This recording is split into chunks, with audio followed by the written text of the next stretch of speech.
Today is day 8 of our 7th ISN educational program in Africa, the Kernes project. I welcome all of you, and I'm very happy that we have a lot of numbers still attending our 10th day in our educational activity. I would like to welcome Dr. Mohammed Saftawi from Mansoura Urology Nephrology Center. He will talk about the Egyptian experience in transplantation and the steps for preparation for transplantation in Egypt. Also, we have with us Professor Haitham Shebel. Haitham is a professor of radiology from the radiology department of Mansoura Urology Nephrology Center and Mansoura University, and he is also a professor of radiology in the military college, the medical college. Also, we have Dr. Olisi Ajimo is joining us from Nigeria. He's a consultant of nephrology, and he will talk about the experience of transplantation in Nigeria. So first, I would like to welcome Dr. Mohammed Saftawi, and he will talk about the Egyptian experience in transplantation and how to prepare a recipient and donor for transplantation. Please be patient with me until I upload his presentation, and he is already with us. دكتور محمد تفضل لو تحب تقدم نفسك. بسم الله الرحمن الرحيم. بسم الله الرحمن. I would like to thank Professor Ahmed Abd for inviting me for ISN educational program, preparation of renal transplantation in Egypt. Kidney transplantation. I will talk about kidney transplantation in Egypt and Mansoura, benefits of transplantation, recipient and donor preparation for kidney transplantation, urology and nephrology center protocol, and the conclusion. Kidney transplantation started in Egypt about 45 years ago. The first transplant was performed at Mansoura in 1976. The practice of kidney transplantation in Egypt has then evolved over the years, and the annual mean number of kidney transplantation increased to more than 1,000 cases per year. The number of transplant centers has also grown from 12 to 35 centers. However, Egypt is still lacking national transplant registry data. The cadaveric transplant program has not yet been put into action despite the new 2010 legislation as its legal framework is lacking a clear definition of legal tests. Barriers to establishment of national transplant program in Egypt, including culture and religious rejection of deceased donation, organ shortage, and long waiting time in national transplant center.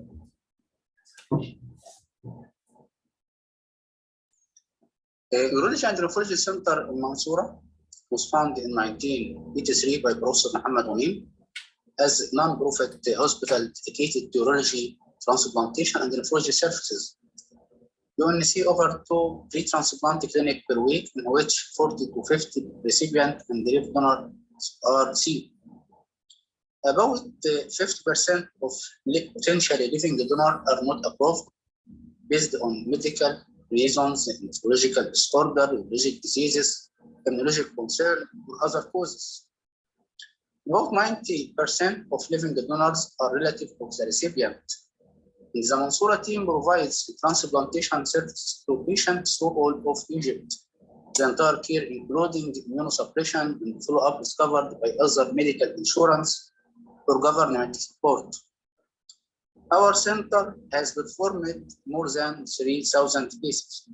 Currently, we have 3,250 living donor transplant recipients, about 100 per year. This figure shows the patient and the graft survival outcome at Urology and Nephrology Center, Mansoura University. Kidney transplantation is the treatment of choice for patients with end-stage kidney disease as can improve patient survival by decreasing cardiovascular risk, better quality of life as less restriction of fluid and food, and improving sense of well-being and improving exercise capacity. More complete and physiological correction of uremia, especially CKD, MVT, and anemia, improve the sexual function and the fertility, and the kidney transplantation is less expensive than dialysis. This figure showed better graft survival post-transplantation more than dialysis. Success of kidney transplantation is multifactorial. It will need not only a nephrologist, but it will need multidisciplinary team, transplant surgeon, radiologist, pathologist, immunologist, and also proper recipient and donor evaluation, optimal surgical procedure, and optimum post-transplant follow-up and immunosuppression follow-up. So, kidney transplantation and the recipient evaluation will start when the patient CKD stage 4, when GFR is less than 30 ml per minute, or expected the patient to reach in the stage of kidney disease within 6 months. We should inform the patient and him and consider him for kidney transplantation. Also, the patient we should inform him by risk of immunosuppression and the importance of adherence to immunosuppression after transplantation, and the surgical and the medical complication post-transplantation. We should exclude the patient with recent metastatic malignancy, untreated recurrent infection, severe irreversible extrarenal disease, severe psychiatric illness or drug abuse will affect the adherence post-transplantation primary exelosis. The recipient evaluation started by history.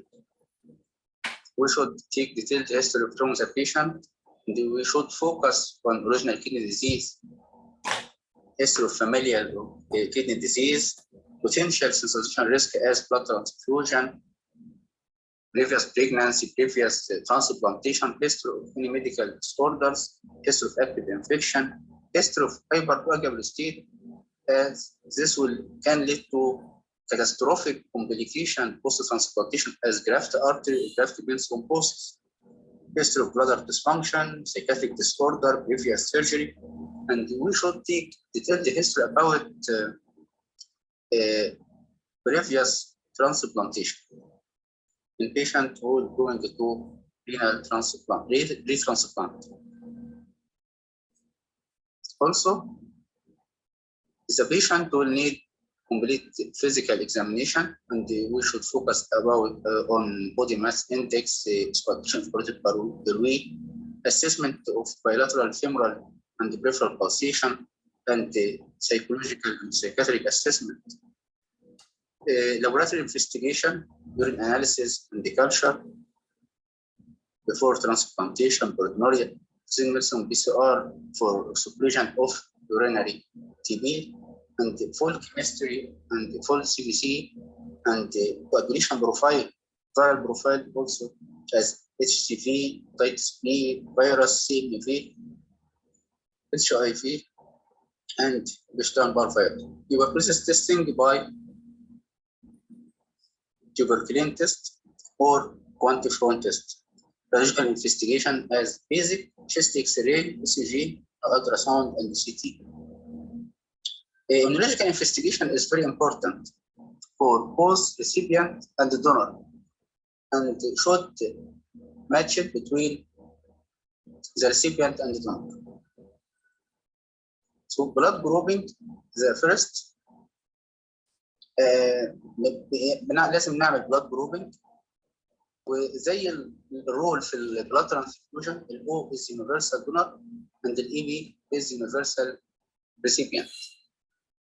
لكن RH positive or negative not automatic. تيشو تايبنج مهمه جدا. انا بعمل كروس ماتش. الكروس ماتش عندي ان انا بعمل اجيب عينه من السيرم اوف ذا ريسيبيانت اند lymphocytes of the donor. Positive cross match is contraindication for transplantation. بعد كده بنعمل بي ار اي، والبي ار اي بحدد هو البانل رياكتيف انتي بودي، بحدد الانتي بودي اجينست بانل انتي اتش ال اي انتيجين كلاس 1 وكلاس 2. مهم جدا ان انا اعرف البرسنتج اوف بانل رياكتيف انتي بودي. النقطه الثانيه ان انا بعرف هل هي بالنسبه للانتي بوديز ديت بحتاج ان انا اعرف هل هي دونر سبيسيفيك اور نوت. لو دونر سبيسيفيك يبقى ده كونترا انديكيشن ان انا اعمل ترانسبلانتيشن ما بين الريسيبيانت والدونر. This recipient ال HLA اللي هي هيومن ليوكوسيتيك انتيجين، وعندنا تو كلاسز اللي هو كلاس 1 والكلاس 1 are expressed on all nucleated cells بعمل منها A و B. كلاس 2 ان هي تبقى presented expressed in all antigen presenting cells and activating macrophage. بعمل الدي ار. المثال الثاني الصوره دي توضح الانهيرتنس، ان طبعا الفازر والمذر ان الاولاد بياخدوا 1 هابلو تايب فروم اتش فازر اور ماذر، ولذلك بيبقى الابن بيبقى ماتشد مع الاب او الام نسبه 50%. لكن بالنسبه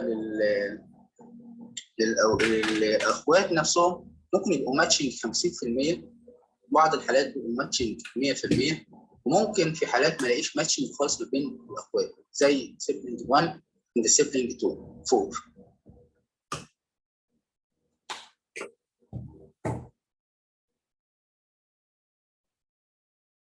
وهكذا.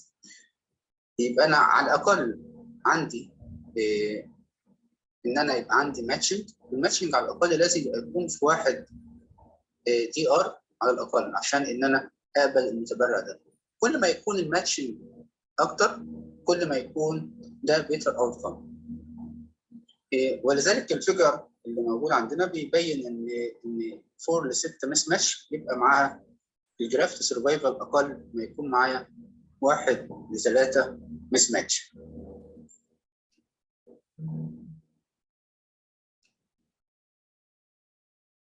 بالنسبه للريسيبيانت ايفالويشن بالنسبه للايج، ان الايج ده نوت يعني don't exclude the patient from kidney transplantation because alone. لكن لازم ان انا اشوف الكوموربيديز اللي في البيشنت ده including الفريليتي، لان وجدوا من السرفايفل ادفانتج حتى مع الاولد ايج مع فريليتي is بتقيس الفسيولوجيكال ريزيرف عشان البيشنت. الفريليتي بتبقى associated مع greater mortality and prolonged post-transplant hospital admission and increased rate of delayed graft function.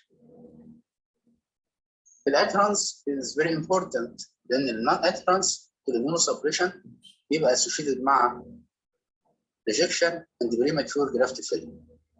بالنسبه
against panel anti-HLA antigen كلاس 1 وكلاس 2.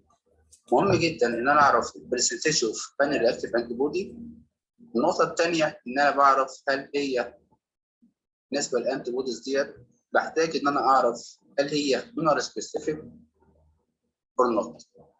لو دونر سبيسيفيك يبقى ده كونترا انديكيشن ان انا اعمل ترانسبلانتيشن ما بين الريسيبيانت والدونر.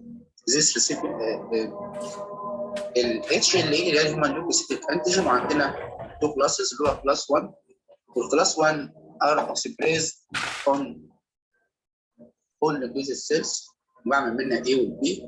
كلاس 2 ان هي بتبقى presented expressed in all antigen presenting cells and activating macrophage. بعمل الدي ار. المثال الثاني الصوره الثانيه توضح الانهيرتنس، ان طبعا الفازر والمذر ان الاولاد بياخدوا 1 هابلوتايب فروم اتش فازر اور ماذر، ولذلك بيبقى الابن بيبقى ماتشد مع الاب او الام نسبه 50%. لكن بالنسبه للاخوات نفسهم ممكن يبقوا ماتشنج 50%، بعض الحالات بيبقوا ماتشنج 100%، وممكن في حالات ما الاقيش ماتشنج خالص بين الاخوات زي سيبلينج 1 and سيبلينج 2 4.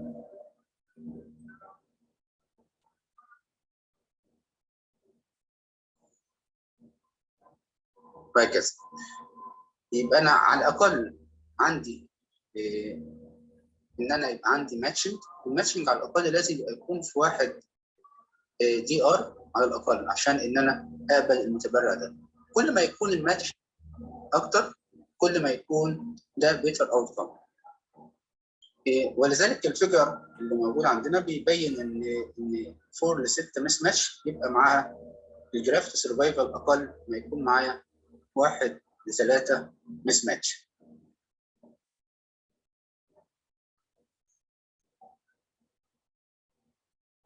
بالنسبه للريسيبيانت ايفالويشن بالنسبه للايج، ان الايج ده نوت يعني don't exclude the patient from kidney transplantation because of age alone، لكن لازم ان انا اشوف الكوموربيديز في البيشنت ده including الفريليتي، لان وجدوا من السرفايفل ادفانتج حتى مع الاولد ايج مع ترانسبلانتيشن افضل من الدايليسيس. Sterility is بتقيس الفسيولوجيك ريزيرف and the functional capacity of the patient. Sterility بتبقى associated مع greater mortality and prolonged post-transplant hospital admission and increased rate of delayed graft function. The adherence is very important لأن ال non-adherence to the immunosuppression بيبقى associated مع rejection and premature graft failure. بالنسبة للبيشنت اللي هم عندهم diabetes من type 1 أو type 2 shouldn't be excluded from kidney transplantation. طيب بالنسبة لو البيشنت type 1 يفضل إن أنا أعمل له simultaneous kidney pancreas transplantation في peripheral transplantation، يبقى الأوت كام أفضل إن أنا أعمل kidney pancreas transplantation. الأوبيزيتي بتزود risk of adverse outcome زي delayed graft function, surgical complication, poor wound healing. ولذلك لو البيشنت البودي ماس اندكس more than 40 المفضل ان هو يعمل weight loss surgery before transplantation. واهتم بالاوبيستي والبودي ماس اندكس، اهتم اكتر كمان بالابدومينال اوبيستي انها بتزود السيرجيكال ريسك، تبقى ماركر للميتابوليك سندروم. بالنسبه ما قلنا في الهيستوري وي شود فوكس on اوريجينال كيدني ديزيز، لان الاوريجينال كيدني ديزيز بيبقى ريسك فاكتور للجرافت فيلير سبيشالي. لازم اعرف الاوريجينال كيدني ديزيز، ولو اقدر ان البيشنت جالي ايرلي واقدر اعمل بايوبسي عشان تديتكت الاوريجينال كيدني ديزيز يكون افضل. وده بيبين التيبل ده بيبين الريكورنس ريت والجرافت لوس نتيجه لزيز ديزيز. لازم اعرف البيشنت بالريسك ريكورنس والجرافت لوس نتيجه لديزيز، واعمل البروكوشن لان كل ديزيز بيبقى له بروكوشن بفور ترانسبلانتيشن. الانفكشن we should delay kidney transplantation until active infection are treated. Screening all candidates for infection. بالنسبه للبيشنت ان انا اشجع الفاكسينيشن فور ترانسبلانتيشن، ولو البيشنت ريسيف بليف اتميتد فاكسين should delay transplantation at least 1 month. بالنسبه للريسيبيانت ايفالويشن مهم جدا. اول حاجه بالنسبه لنا عندنا طبعا بنتكلم على الاتش سي في ان ايجيبت، هنتكلم مع حالات اللي هو الليفنج دونيشن. بالنسبه لو البيشنت انا محتاج ان انا ازرع له بدري اقل من 24 اسبوع، ممكن ان انا اجل التريتمنت افتر ترانسبلانتيشن. لكن لو الاكسبكتد تايم تو ترانسبلانتيشن اكتر من 6 شهور بفضل ان انا اديله الدايركت انتي فايرال قبل الترانسبلانتيشن. ولذلك الدايركت انتي فايرال بقت مور سيف عن البريفيوس او الاولد ثيرابي زي الانترفيرون اللي كنا لازم نديه قبل الترانسبلانتيشن. لكن دلوقتي الدايركت انتي فايرال بتتاخد قبل او بعد الترانسبلانتيشن.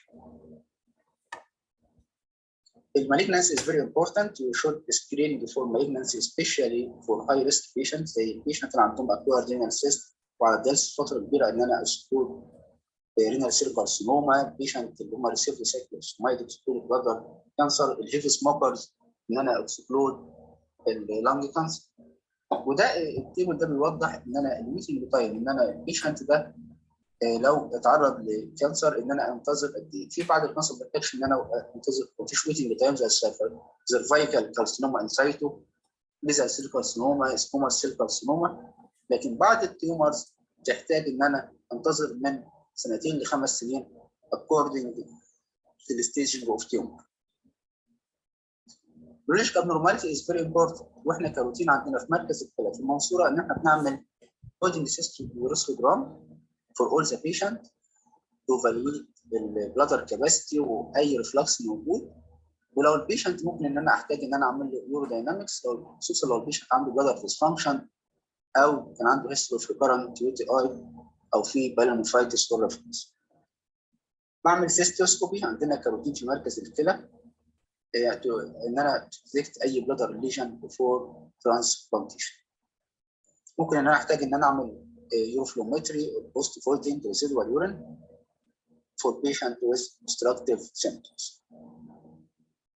ده الميتوريتنج سيستوريسوجرام بيوضح ان في الحاله الاولانيه ان احنا ما عندنا ان البلادر كاباسيتي كويسه وما فيش اي ريفلكس. بالنسبه للمسج الثاني بيبين بايلاترال سايكولوتريك ريفلكس. مهم جدا في الايفالويشن ان انا اعرف ايه ان انا اعمل امتى ريترانسبلانت نيتيف نفريكتوم. بعمل في الكورونيك رينال برانكيمال انفكشن، انفكتد ستونز، هيفي بروتونوريا، تراكتابل هايبرتنشن، بوليسيستيك كيدني ديزيز، سيلكتد كيدنيز سبيشالي لو هيوجي كيدني عامله سيفير بين، لو في ريكارنت او انفكتد سيست او ريكارنت بليدنج. بالنسبه لاكوارد رينال ديزيز لو قلنا في سسبيشس لادينو كارسينوما والانفكتد ريفلكس. الكاردياك ايفالويشن از فيري امبورتنت لان الكارديوفاسكولار او الكاردياك كوزز ده الموست كومن كوز اوف مورتاليتي بوست ترانسبلانتيشن. هنقسم البيشنت لتو جروبس. البيشنت اللي هم لو ريسك ممكن انا الاي سي جي كويس في السيمبتومز انا اعمل بروسيد ترانسبلانتيشن. لو هاي ريسك دايابيتيك وايج مور ذان 50 بحتاج ان انا اعمل ستريس تيست اتليست. لو الستريس تيست بوزيتيف بعمل كوروناري انجيو. لو البيشنت محتاج ريفاسكولاريشن بفضل تبقى بعد الترانسبلانتيشن قبل الترانسبلانتيشن. لكن لو الستريس تيست نيجاتيف ممكن ان انا بروسيد فور ترانسبلانتيشن او كوروناري انجيو نيجاتيف كان بروسيد ترانسبلانتيشن. الجي اي تي ديزيز از فيري امبورتنت سبيشال. احنا عندنا ممكن احنا نعمل ابر جي اي تي اندوسكوبي في مركز الكلى في المنصوره. ولو في اكتيف ديزيز شود بي تريتد. وانا عملت الترا ساوند ولقيت في سيمتوماتيك بوليستونز ان انا اعمل بوليسيستكتومي بيفور ترانسبلانتيشن. بالنسبه للدايفرتيكولايتس البيشنت with history of diverticulitis should be evaluated by barium enema endoscopy with consideration of for resection of extensive disease if symptomatic diverticulitis persists. البون والمينرال ميتابوليزم از فيري امبورتنت. لازم اعمل انتكت بي تي اتش. لو البيشنت عنده هايبر باراثايروديزم شود بي تريتد، ولو في سيفير شود بي ديلي ترانسبلانتيشن لحد ما اعمل الاديكوتلي كنترولد سي تي دي ام بي دي. بالنسبه كمان لان السيفير هايبر باراثايروديزم may compromise the outcome post transplant.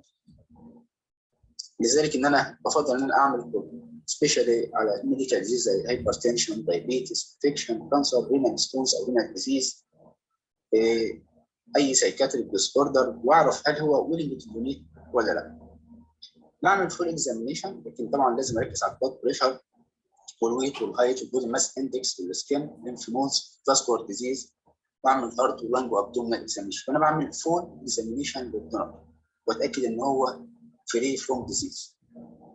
بالنسبه للدونر ايفالويشن برضه اللابوراتوري انفستيجيشن بحتاج ان انا اعمل يورين اناليسيس وشوت بي ريبيتد ات ليست 2 to 3 تايمز، لكن اليورين اناليسيس فري. لكن لو لقيت ان انا عندي البيشنت فيه هيماتوريا بعمل فيس كونتراست، والفيس كونتراست از نورمومورفيك بريفير البيشنت للورولوجي تو ديتكت ذا كوز. لكن لو هو في ديسمورفيك ار بي سي فده موست بيبقى بالمولر ديزيز، فاحنا في البروتوكول في مركز الكلى في المنصوره بنكسكلود ذيس دونر فروم دونيشن. بعمل يورين اناليسيس وكالشر، وبعمل زين نيلسون بي سي ار فور اكسكلوجن للتي بي. بعمل بعمل كرياتين كليرنس كيميكال، بعمل 24 اور يورينري بروتين، بعمل فول كيميكال وهيماتولوجيكال بروفايل فيرال بروفايل زي الريسيبيانت. لكن طبعا بنركز على السي ام في، لان السي ام في بيعرف لي الريسك ان الدونر دوت له سي ام في بوست ترانسبلانتيشن، وبيحدد البروفلاكسس للسي ام في بعد ترانسبلانتيشن. فمثلا لو الدونر سي ام في بوزيتيف اي جي جي والريسيبيانت نيجاتيف، فبيبقى هاي ريسك ان هو يجي له سي ام في بوست ترانسبلانتيشن. راديولوجيكال انفستيشن بعمل ابدومينال الترا ساوند وشيست اكس راي ونون كونتراست سي تي، وباسس الفاسكولار سيستم بان انا اعمل سي تي انجيو ام ار انجيوجرافي، وبعمل رينوجرام عشان اشوف السبليت فانكشن اوف ذا بوست كيدنس اوف اتش كيدني، وان انا باخد الكدني الاقل في الجي اف ار للريسيبيانت وبسيب الدونر الكدني الاعلى في الجي اف ار. ده بيوضح السي تي انجل، بيوضح الفاسكوليتشر بتاع الكدنس.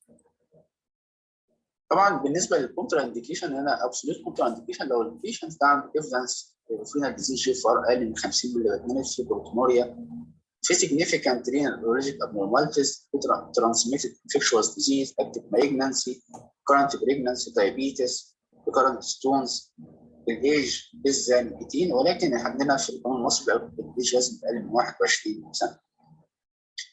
بالنسبه لبعض السيتويشن اللي ممكن نواجهها واحنا في التحضير، ان احنا ممكن نلاقي الدونر اولد ايج مور ذان 50 او 60، لكن هو طبعا هو الاكوردنج للقانون المصري ان هو الدونر لو ريتد ما يزيدش عن 60 سنه، ولو ان ريتد ما يزيدش عن 50 سنه.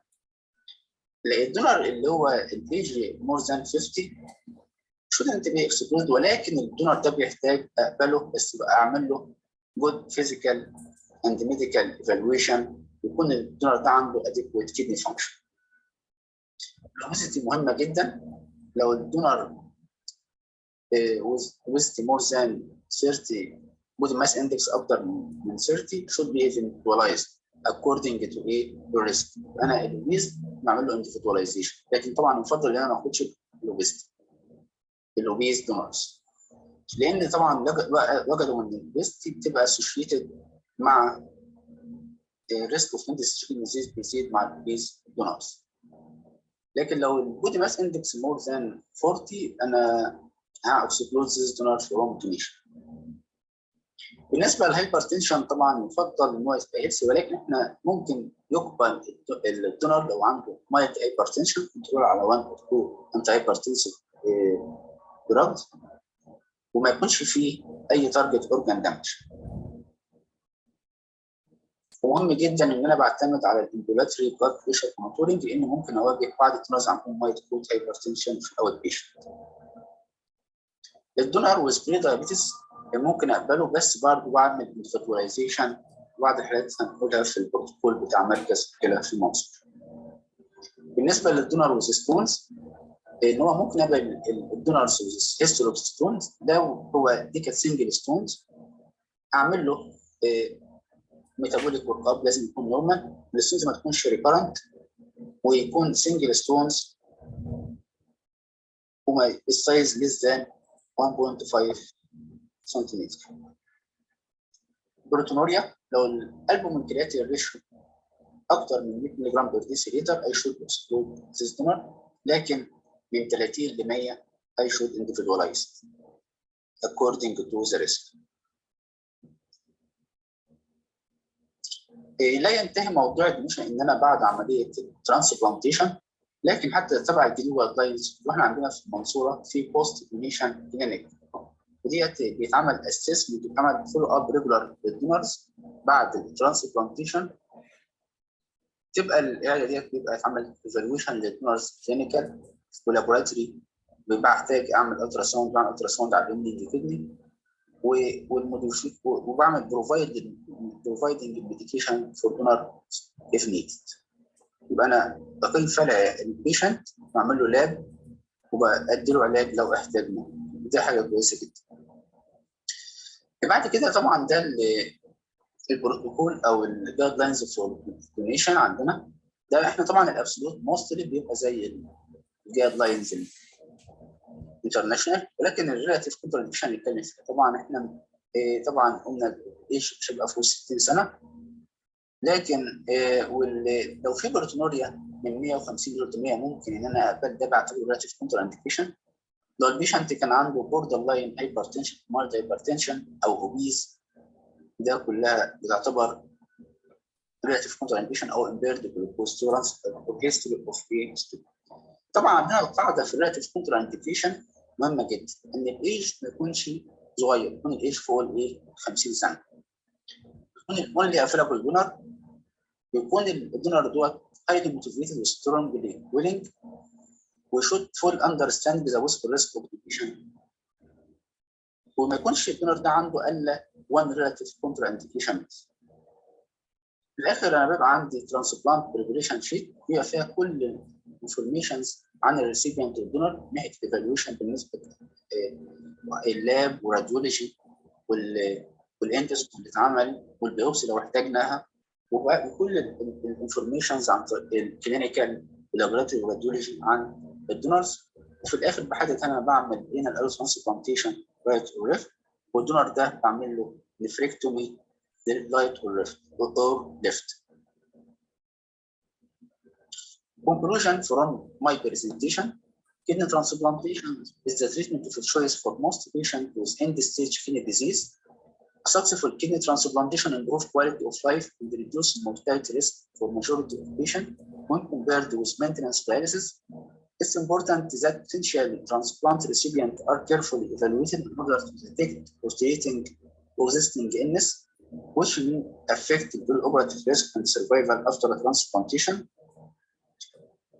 Medical and surgical and psychological evaluation is mandatory prior to living kidney donation to ensure that the donor candidate in good health and has normal kidney function and structure and will not face the known unacceptable risk after donation. Thank you. Thank you very much, Dr. Mohammed. And I would like you to open your mic and join us. اتفضل دكتور محمد. Thank you. Okay. Thanks, Dr. Ahmed, for your. Thanks, Dr. Ahmed, for your great effort in ISN educational program, and I hope this program to be fruitful and useful. And thanks for your kind invitation for me to participate in an ISN educational program for this year. You are welcome, Mohammed, and you are actually one of the most active physicians in Urology Nephrology Center, and Urology Nephrology Center itself is one of the pioneer center in nephrology, Middle East and Egypt. Even some of the people become surprised that it is part of Egypt. So, actually, it belongs to Western civilization more than Egypt. I admire your presence, and also I would like to extend my thanks and gratitude to all my professors in the Urology Nephrology Center. Really, when I travel everywhere, I found the standard that we learn in the Urology Nephrology Center is the standard of care everywhere. Thank you for joining us, and we will start to take questions from the floor. Of course, before taking the question, we need to stress that transplantation is one of the important line therapy for end-stage kidney disease. Actually, it is the optimal therapy for end-stage kidney disease, and it should be the first choice if it is available. But due to restriction of the donors and all the prolonged process and complicated process that you already told us about, that transplantation a little bit not on the first choice for nephrologists come after dialysis. So I will start the questions from the floor. We have Dr. Gamal from Libya. اتفضل Dr. Gamal. Unmute yourself. Assalamu alaikum. Thank you, doctor, for this presentation. Just I will ask about if the patient in newly in hemodialysis and the planning for kidney transplant, what the main precaution for before the kidney transplant during the dialysis, and the main point about the blood transfusion, what the period is the patient don't receive blood for planning for a kidney transplant. Thank you. Okay, I can answer. Okay.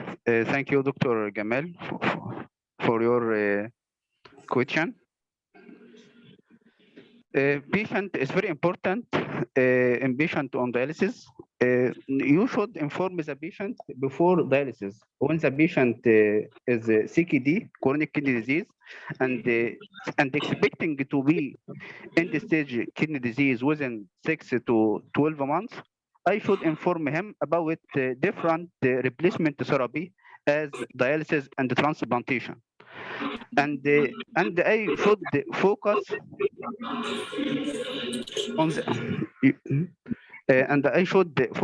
the treatment of anemia before when the patient do dialysis. Avoid as much as possible to use blood transfusion, and as this will increase sensitization risk, and give only blood transfusion in life-threatening condition and in highly indicated cases.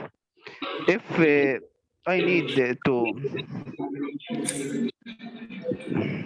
give blood transfusion to the patient at least after 2 months, I will repeat PRA or for any antibody before transplantation.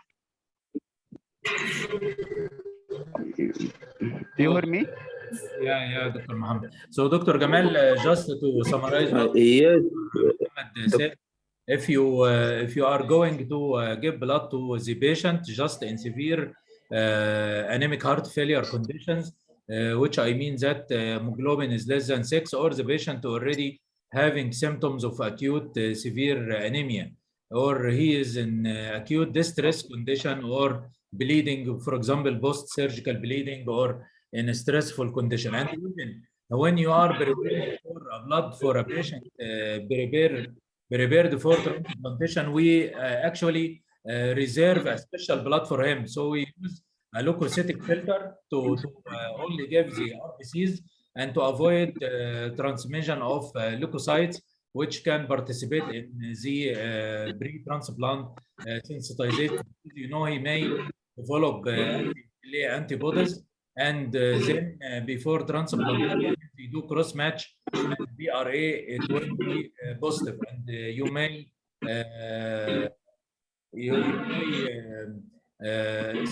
expose the patient to a condition cannot be transplanted anymore.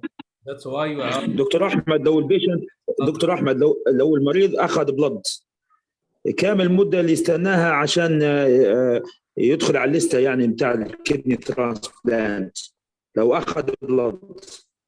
ما هو احنا بنقول يا دكتور جمال ان انت حضرتك مش هتدي له بلاد، ولو اضطريت تدي له بلاد تدي له filtered blood, not ordinary blood, because when you transfer a blood to him you are committing just a crime to him.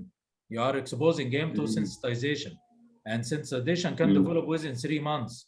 So usually within 3 months you will repeat, as Dr. Muhammad said, you will repeat the PCR and you will the BRA, sorry, and the cross match again.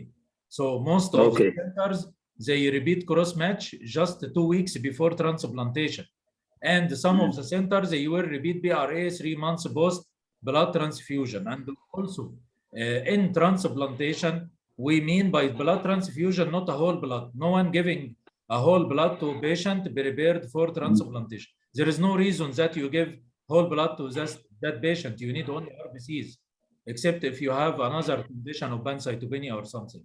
Also, you can give platelets, you can give RBCs alone.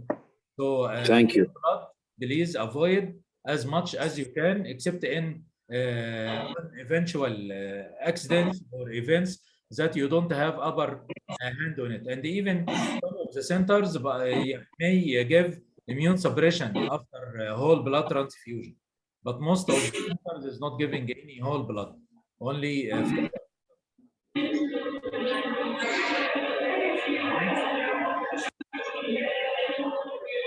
have any other comment, Dr. Gamal? Thank you, Doctor. You're welcome. Now we'll go for Dr. Aya Hassan. Please unmute yourself. السلام عليكم. وعليكم السلام دكتور آية.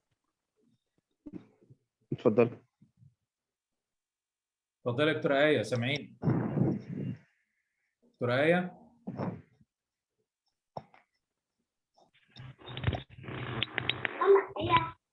حضرتك سامعني كده؟ اتفضلي يا دكتور آية. I have 25 male patient in my unit. He is a thalassemia patient since childhood and receive monthly ordinary يعني blood.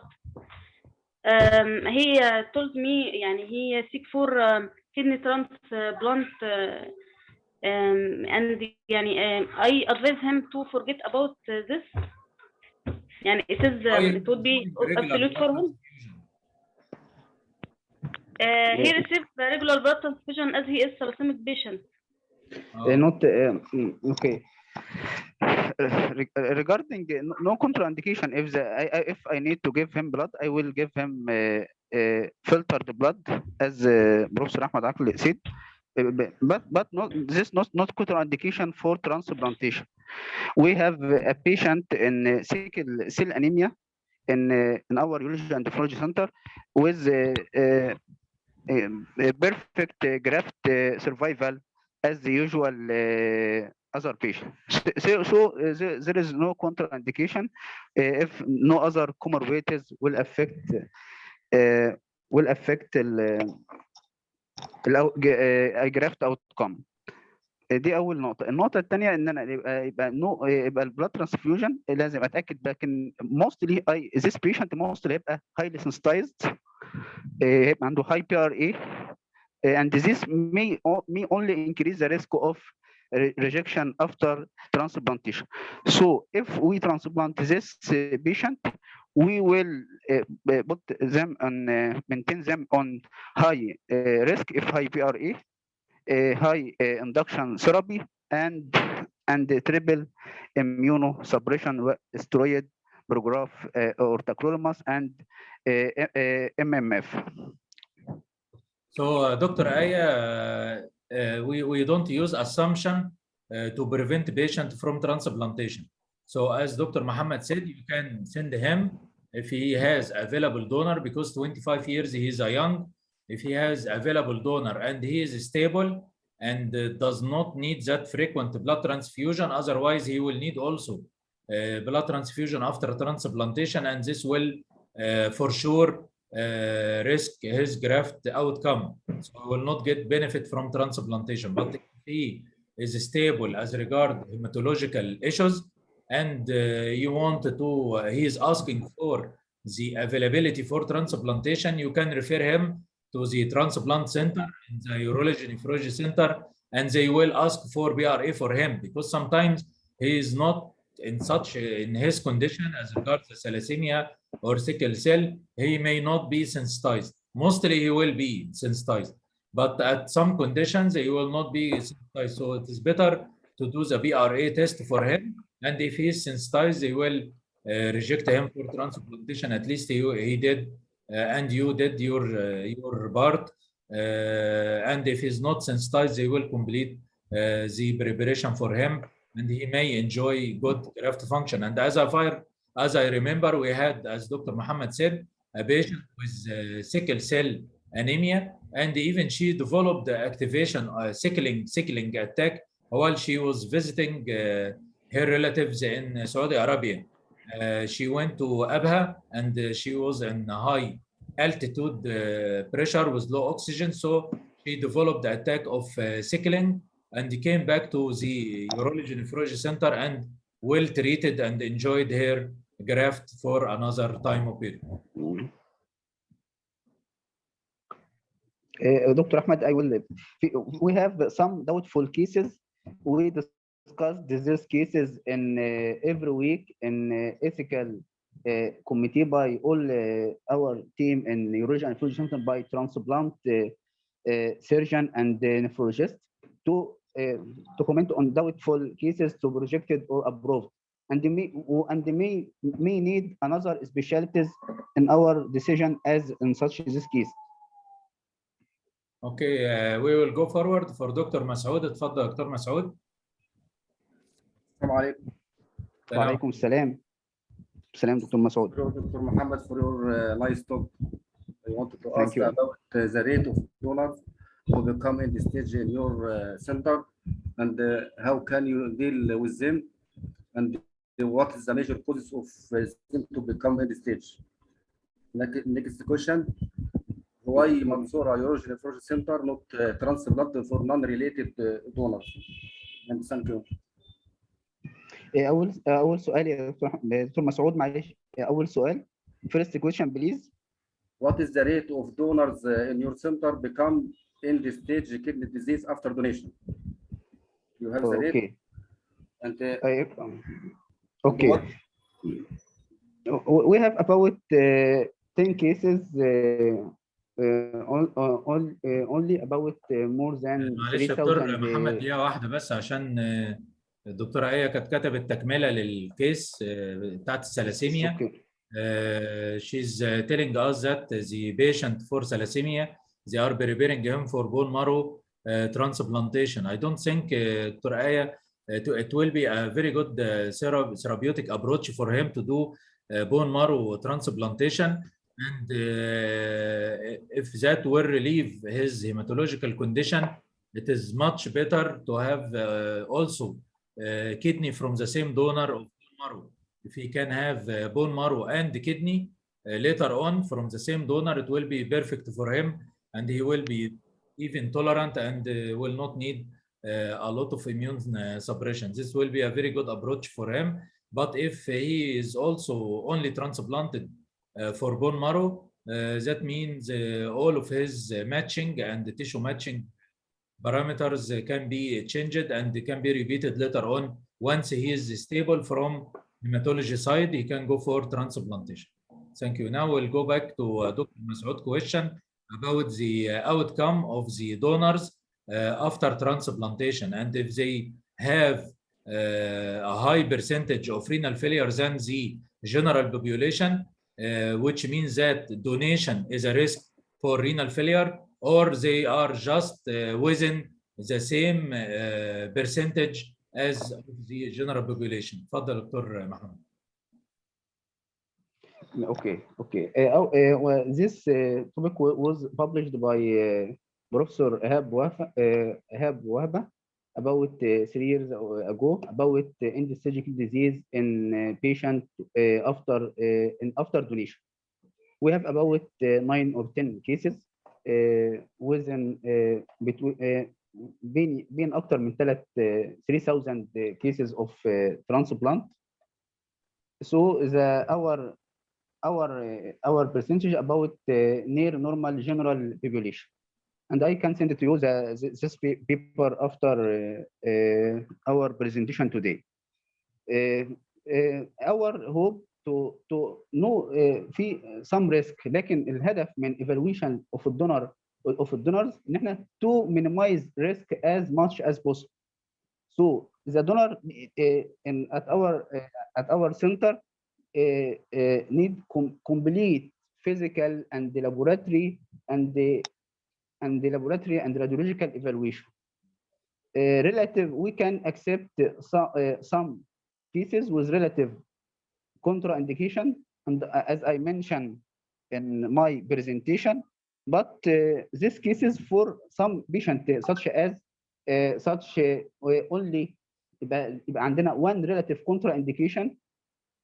بيبقى البيشنت mostly his age above 50، بيبقى الدونر فيه one relative contraindication ويكون highly motivated، وموستلي بيبقى البيرنتس الاب او الام، وخلي الدونر يبقى فيه هاي ريسك كونسنت. لكن انا لا اتساهل في ايه في سelection of الدونر، لان the seek of the donor is يعني مقدمه على superior than the seek of the recipient. So I have opinion here, Dr. Saftawi, as regards the donors. Actually, from my experience and from literature, donors are behaving better than the public, the general public, as regards the percentage of end-stage kidney disease, and I will tell you why.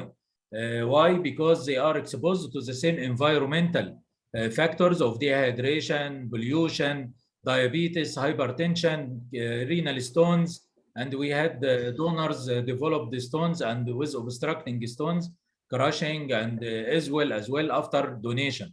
But also, we don't forget that general population in our countries and in our areas and even all over the world will not be seen in medical clinic every 3 months. So as Dr. Saftawi said, post-donation, we are examining the donors every 3 months. That means 4 times per year, they are evaluated, have general examination, general lab work, they measure blood pressure, blood sugar, lipid profile. So any risk that can affect the kidney can be identified early than the general population, because anyone at the same age in general population will not go by himself to do general checkup. Even in Western countries, it is a yearly checkup, not every 3 months. So it is expected that, and actually from the results, that the donors behave better than the general population, and it is not proved that single kidney behave in a worse condition than a double kidney until now. As regards the unrelated donation, why urology nephrology center is not accepting high percentage of unrelated donors, that is because the opinion of Professor Ghunem. He is the co-founder of the center, and we cannot say rules or anything else because this is his rules, his opinion, and I think he was right. He bought a 4%, only 4 patients of every year to be transplanted from unrelated donors, and this unrelated donors due to strict rules and approved by the High Consortium of Transplantation in Egypt in Cairo. For example, if a patient coming from a polycystic family, he need unrelated. If a patient having more than 2 transplant graft failures and he finished his relatives as a donors, he also will need unrelated. If a patient having a hereditary nephritis, for example, he will need unrelated. We have a lot of conditions. Primary FSGS, he will need unrelated. We have a long list approved by the High Consortium of Transplantation in Egypt, and all of those patients coming with approval on the national consortium, from the national consortium, and they can be transplanted anywhere, any center. But in our center, it was a conservative measures because our leaders is accepting only 4%, which is accepted as international figure. If you want to comment, Dr. Mohammed. As you said, Dr. Ahmed, and this is our center policy. You have in transplantation fee some center policy, and this is our center policy. The rule is living related donor, but as Dr. Ahmed said, unrelated donor selected for some cases, only selected cases. No available donor on the family because of medical or immunological problem or no matching or no. And second, hereditary disease or patient with transplant. But this our policy of our center, and this will avoid illegal or unethical unrelated donation. Okay, we'll go for Dr. Nagwa. تفضل Dr. Nagwa if you have a question.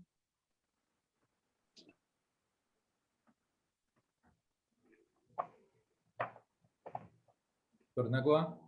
Hello. Hello, assalamu alaikum. وعليكم السلام. Thank you, Professor, for your excellent presentation, and I'm proud that this center is in Egypt. I'm asking about if the center accepting patients from outside Egypt, like Saudi Arabia. Yes, it accept, especially if it is a donor and recipient, the same nationality. Okay. Yes. Yes, because I have one patient has 2 transplantation and failed due to compliance issues, and here in Saudi Arabia they are not doing donation for him because he is highly sensitized, and if he come, I want to the route how he Dr. come. Nagwa, I think Dr. Mohammed will tell you we have we don't have a pre-sensitization protocol. We don't accept a highly sensitized patient. I think better to send him to Kuwait or to Riyadh. If you can send him to Riyadh or even King Abdulaziz in Riyadh. And also I think التخصصي in Jeddah, they are doing they have a pre-sensitization protocol. But in Mansoura Urology Nephrology Center, they don't have, because it is highly cost for the you know, we are supported by governmental and insurance, so it has a very high cost on the program.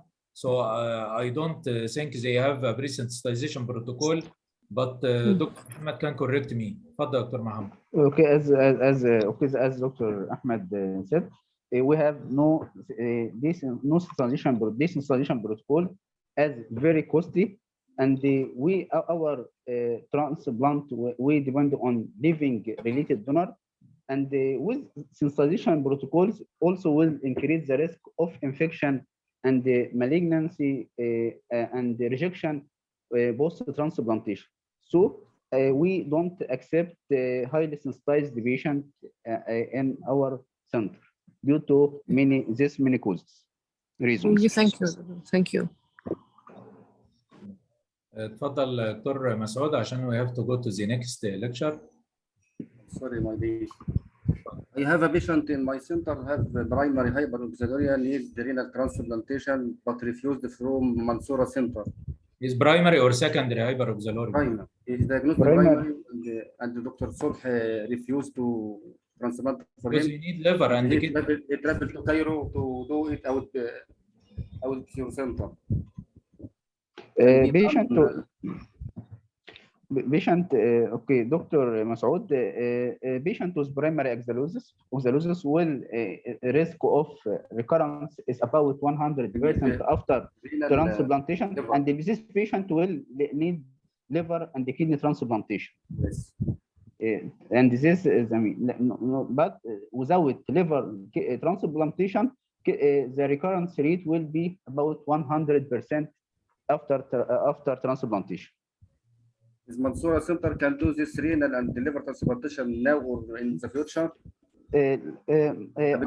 Until now, let's not done at our center. The same the simultaneous liver and kidney transplantation not done at our center. Very big surgery, Dr. Masoud, and very high risk donor. So it is better to be from diseased donor. Once they open and regulate the deceased donation in Egypt, I'm sure that Urology Nephrology Center will be the first center to do it. But from living, it will be very, very complicated surgery, not for the recipient, but also for the donor. It carry a high risk. And from our experience in neurology nephrology center, as Dr. Muhammad said, we did already a lot of cases and all end with early recurrence of oxalosis with failed of our approach. We did dialysis for them, heavy dialysis. We did give high phosphate. We give also vitamin B6 type of bacteria, you know, Dr. Muhammad, oxalobacillus, but all end with failure of that approach. So the ideal is to transplant liver and kidney in the same time, because it is there is enzymatic problem in the liver if it is primary. Thank you, my professor. Much thanks for you. Thank you. You are welcome. Now we will go forward to the next presentation of Professor Haitham Shibl. He was us. He's a professor of radiology in the urology nephrology center and also in the military college of medicine. Welcome, Dr. Haitham. I know that you are live with us since the start, and I will share your presentation, then we will go for discussion. Okay? Okay, welcome, Dr. Ahmed, and welcome everybody. And I hope to enjoy the presentation. Okay. So now we are with Dr. Haitham. It is a very new subject. I think it will gain your interest. It is very new. I think it is the first time to be presented even in our nephrology conferences. Dear colleagues and all the audience and member of ISN, the respectable society, I am delighted to be with you today, and I am honored to be invited from the society and especially from the Professor Ahmed Ak, who is inviting me to attend this session with you. I am Haitham Shibl, Professor of Radiology at Mansoura University and at the Armed Forces College of Medicine. And my special interest, I'm a radiologist, and my specialty in the genitourinary imaging. Today, I'd like to discuss with you a very interesting topic, especially in the last 5 years, which is the functional MRI of the kidney, or what I like to call the function imaging of the nephron.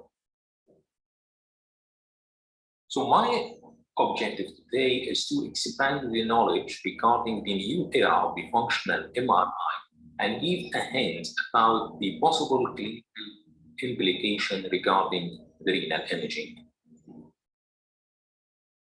So let's start the story from the beginning. The first images were produced by MRI in the early of 1970s, and the first live human subject was imaged in 1977. Later on, in the 1980s, the MR machines became commercially and available to use in the medicine. So what's the magnetic resonance imaging, or MRI? MRI is a medical machine, medical device used for medical purpose to produce a medical imaging with high quality and high details. And for this purpose, this machine used two main factors, what we call the magnetic field and radio waves, which is generated by the computer. Then they produce a high quality medical images of the human body. Its main concept is to focus on the changes of the hydrogen ions which are present inside the water molecules which are present in every cell in the human body. MRI machine can produce 3D images, so it can be viewed from any directions. The term Tesla is used to measure the strength of the magnetic field, and in the commercial, using the most 2 degree of Tesla available is 1.5 Tesla and 3 Tesla. And as along the Tesla is increased, increasing the Tesla, increased quality of the images. Nowadays, we can hear about 7 Tesla and even 12 Tesla, which is for research purpose, but not for commercial use yet.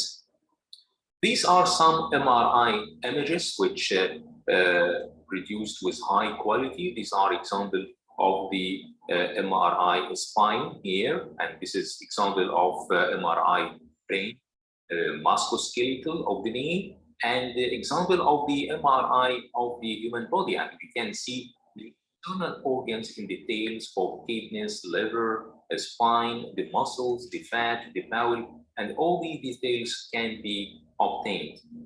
Also, MRI can be used for the imaging of the vascular anatomy of the organ. Here, for example, we can detect the vascular anatomy of the kidney, including the renal arteries and renal veins and the abdominal aorta.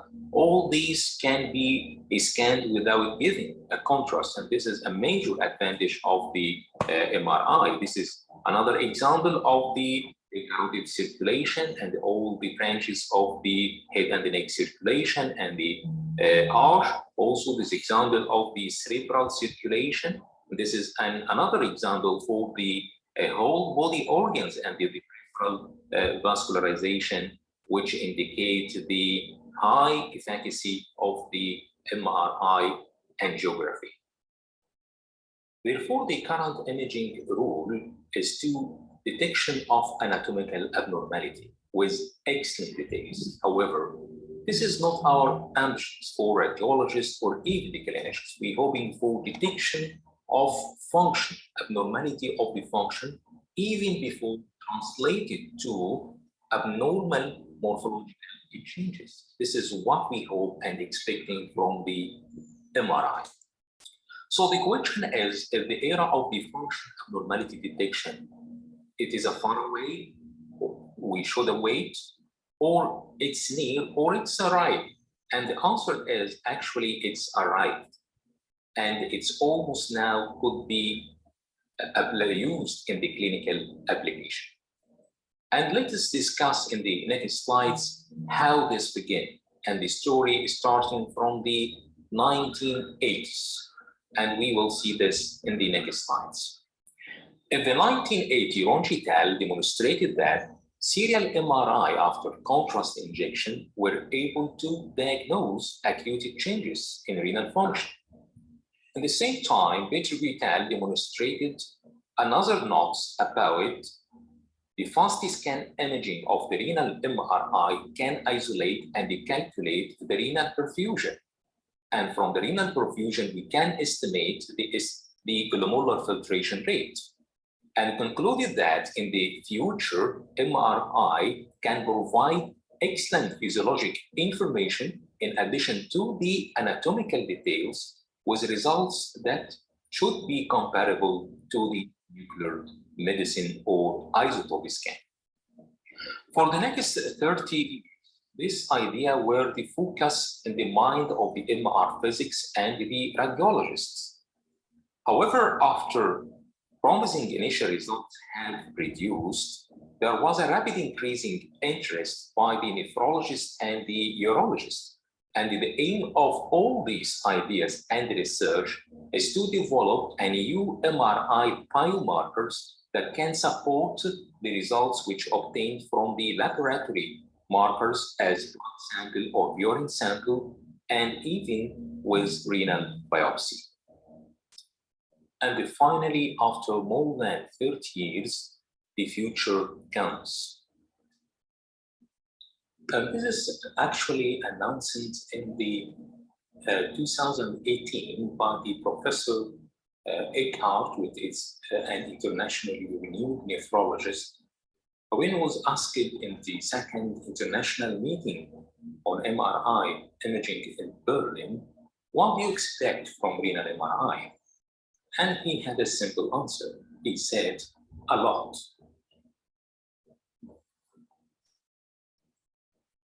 Then he explained his simple answer by detailing the value of the renal MRI and said that renal MRI can assess the renal volume, the renal perfusion, tissue oxygenation, degree of fibrosis, degree of edema, and the many other parameters in addition to the extant anatomical details of the MRI function. And the major advantage of this technique, we can obtain all these parameters without using of contrast agent, which can hazard to the patient in case of chronic kidney disease. So the next question is, what are these potential sequences, or what we call the mode of scanning? Here is a list of a long list, about 13 sequences, some of them established in the clinical practice and validated results, and some of them still in the giving a promising data. However, it needs more validation, and some still in the early phases of the research. In this topic, I will focus mainly on this group of sequences which validated and gave a promising results in the clinical practice, especially in the renal imaging. Starting with the first group of sequences, what we call diffusion MRI sequences. These are a group of sequences which concern to study and assess the degree of diffusion of the water molecule inside the human cells. It composed of different types, and each one differs from each other according to the mathematical model of calculation of the diffusion of the water molecules. We have highlighted some of these, what we call diffusion weighted MRI, or a national abbreviation called DWI, diffusion tensor imaging, DTI, and the intravoxel incoherent motion, or what we call IVIM. All of these sequences have a common properties. All depend on what we call p-values. What p-value? P-value is degree of the strength of the impulse released from the MRI scanner, which determine the degree of the diffusion of the water molecule. The second point, which they are shared, each one of them has objective parameter and subjective parameter. Starting with the classic sequence, what we call diffusion weighted MRI, it is the oldest one of them, and it's already established in the clinical practice and almost included in all of the MRI sequences, whatever the type of the body is scanned. It's called diffusion weighted MRI. Its main function to assess the degree of diffusion of the water molecules in any direction, where it assesses the diffusion intracellular and extracellular spaces. It means it can assess the diffusion of the molecule on isotropic properties. So the direction is not affected the measurement of the diffusion. As I have mentioned in the previous slide, each one of them has objective parameter and subjective parameter. The subjective parameter of DWI is the brightness of its signal. If the signal is bright in the MRI, this is what we call restricted diffusion. And this means clinically, the water molecule has something restraining its movements, like extensive cellular edema or increase in number of cells, like in case of cancer cells, or fibrosis, or something abnormal, limit the water movement molecules. But when the diffusion is free without any obstacles, it gives no signals, it gives dark signal, and this is what we call, as a radiologist, a free diffusion. Regarding the objective parameter of the sequence, what we call the apparent diffusion coefficient, and its abbreviation ADC, which you can measure the value of measure the value of the diffusion and the water molecule by giving an objective number. The researchers have validated that there is a positive correlation between the ADC, which is the objective measure of the DWI, and the estimated GFR. It means that as long as we have a higher GFR, the ADC value will be higher. At the same time, healthy volunteers have greater ADC values in the cortex compared with the medulla. So in the normal individuals, the normal ADC in the cortex is much higher than that of the medulla. And therefore, in case of renal dysfunction for any causes like vascular causes or parenchymal causes or due to urological causes, the ADC value will be expected to diminish as correlated to the diminishing of the GFR. Of this family, which is called the diffusion tensor imaging or DTI, which is direction dependent, differs from DWI because it measures the amount of diffusion of the molecule in a specific direction. So it's called anisotropic properties. The objective parameter of DTI is what we call fraction anisotropy or FA.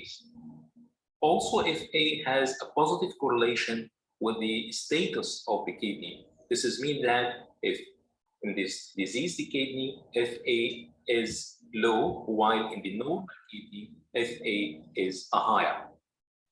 The subjective parameter of the this sequence, DTI, is called tractography, and these are colored lines could be traced and graphics in the organ. So we call it in the graphical map.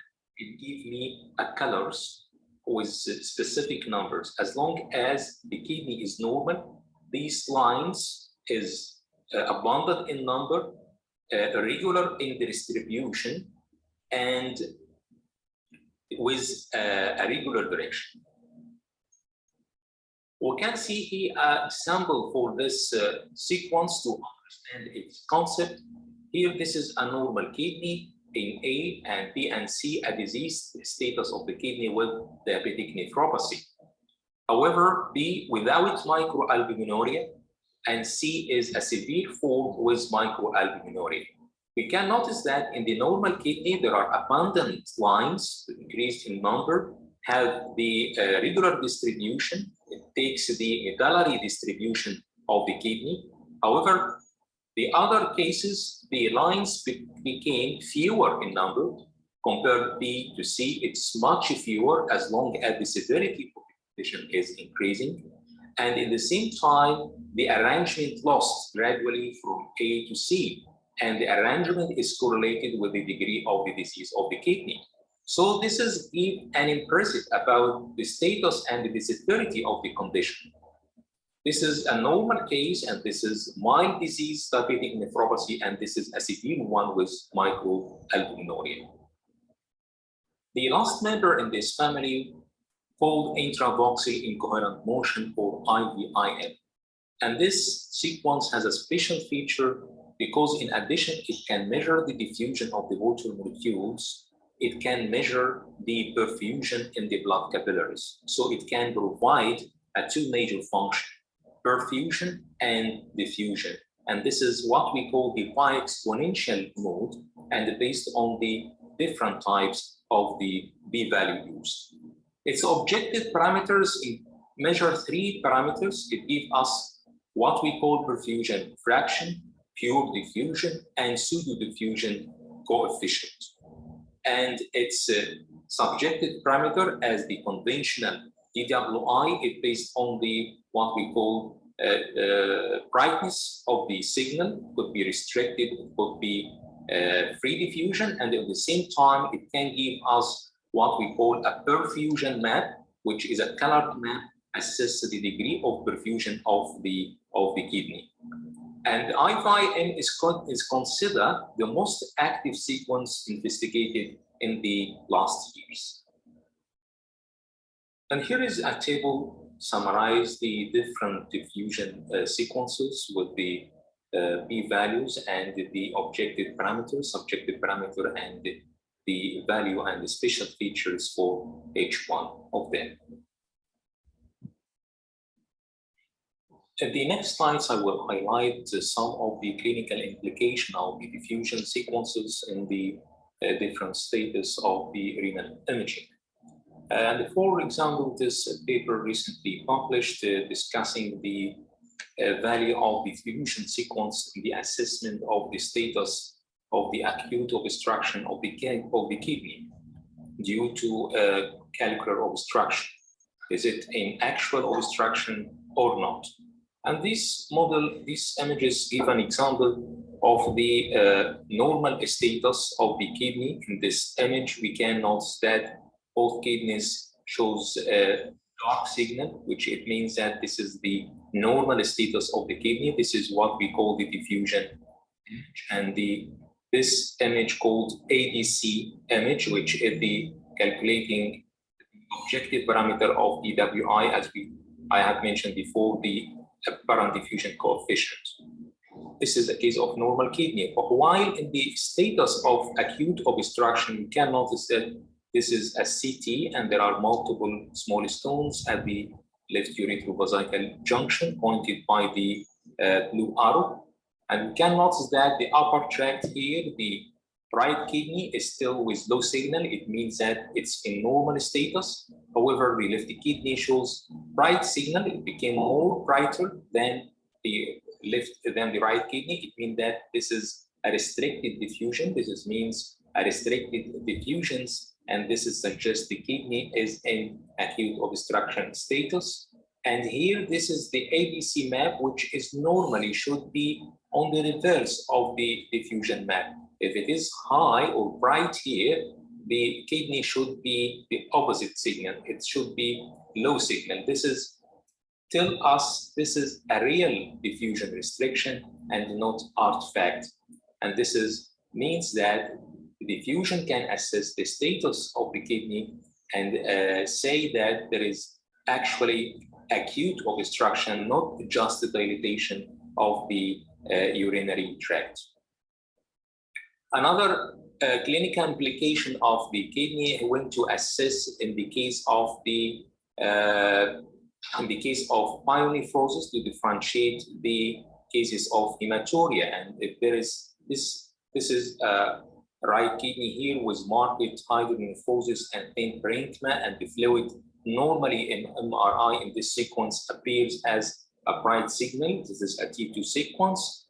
While there is a heterogeneous signal on the left kidney, which is not determined, it is a nephrosis or a hematoma or blood clots.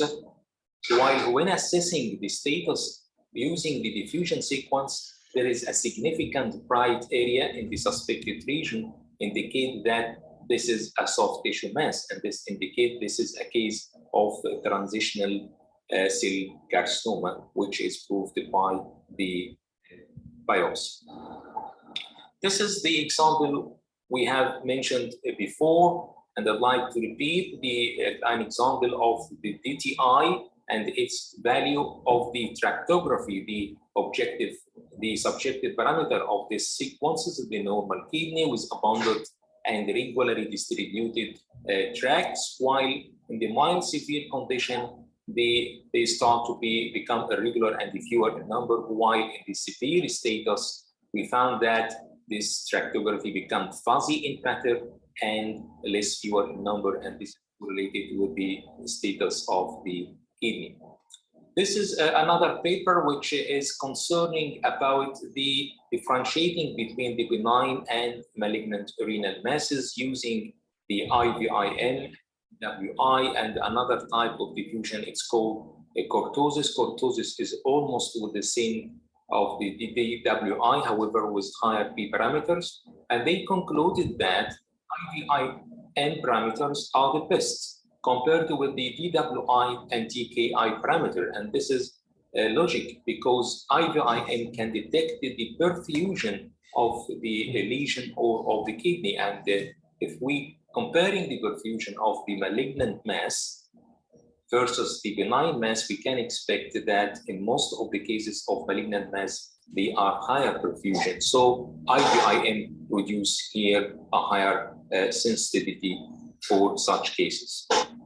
There are another group of functional MRI sequences, which is concerning to assess the perfusion and the oxygenation of the tissue, including the kidney. The diffusion sequence were concerning to assess the diffusion of the water molecules in the normal status and the disease status of the kidney. However, there are other sequences assess the renal blood flow, the perfusion, and the tissue oxygenation.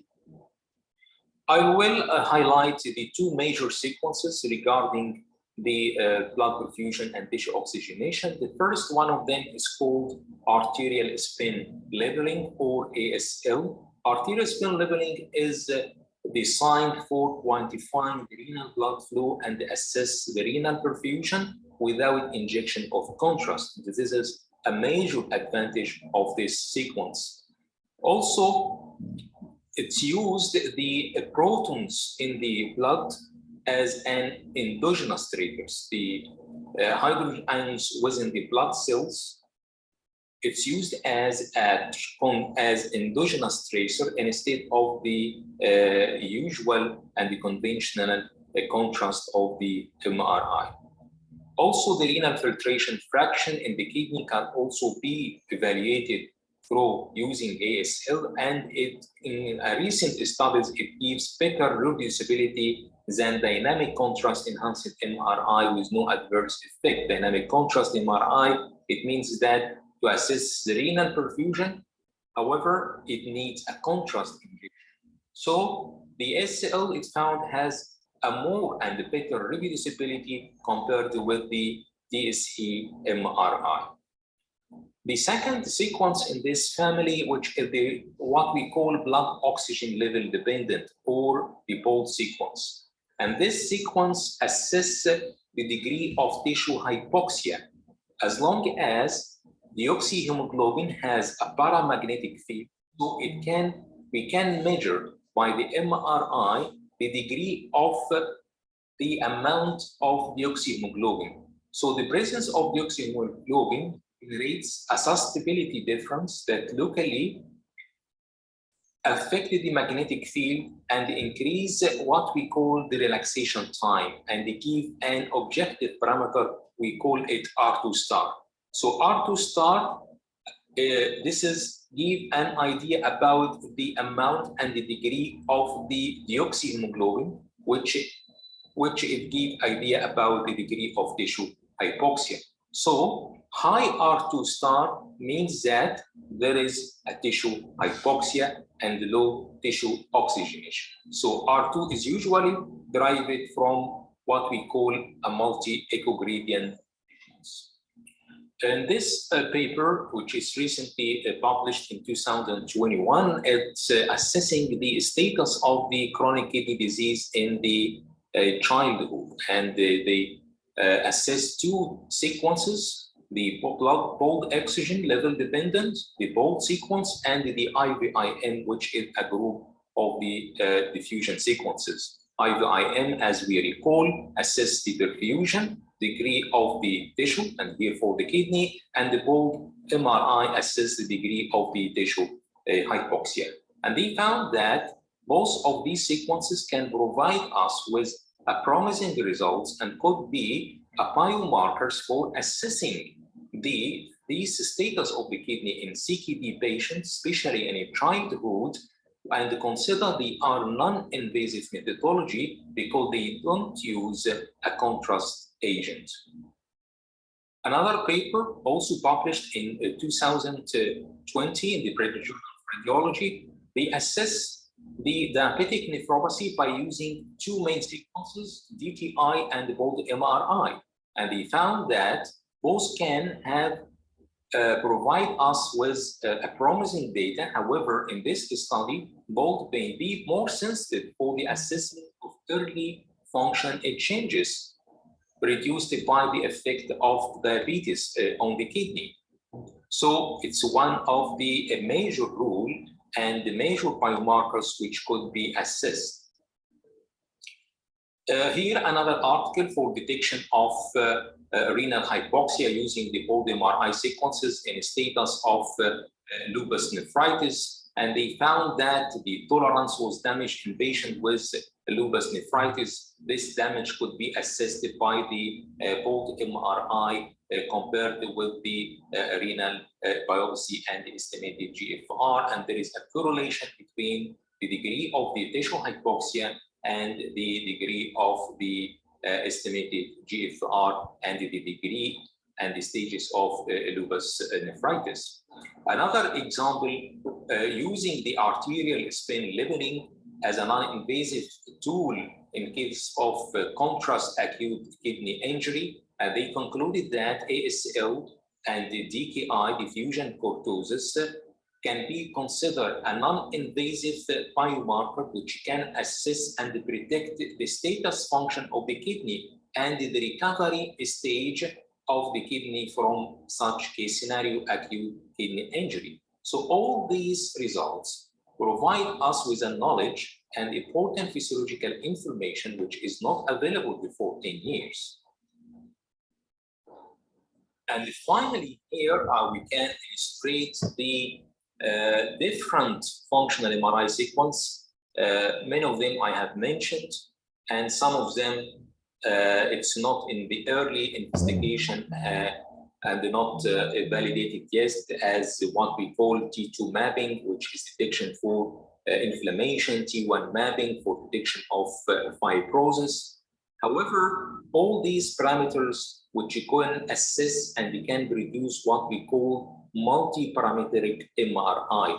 We can use multiple sequences in one exam setting, and it can give me a very promising and a lot of data which will be useful to assess the real status of the kidney.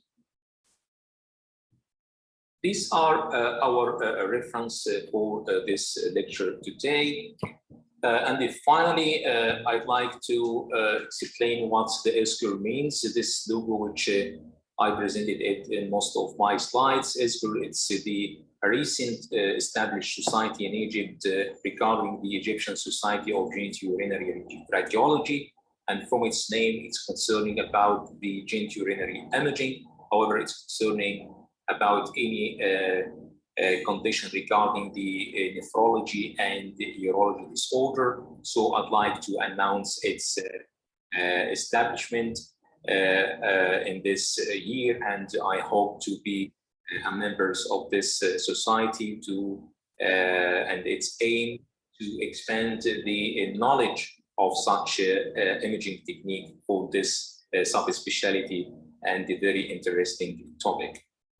Finally, I'd like to end with this quote: the future is coming faster if you go to meet him. So the future is already arrived. As I have mentioned, I am inviting you to make extensive efforts to investigate the validated sequence in the functional renal MRI and to cooperate to share in the validation of such interesting and promising tools. Finally, thank you again. Thank you for your attendance. Thank you for the respectable ISN members, and hoping to meet you in the next meeting. Thanks. Thank you very much, Professor Haytham. I enjoyed your advanced lecture very much. And it is the philosophy of our meeting that we have a mix between the basic clinical training and also advanced training. So our attendee knows that how much science we got until now. It is not meant to be trained on what in our hand, but as you are saying, future is coming very fast, and we need to know our basics very well, and also to be exposed to the future and advanced medicine.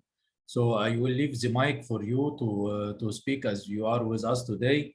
And before you speak, I would like to thank you for being with us today, and I enjoyed your lecture very much. Dr.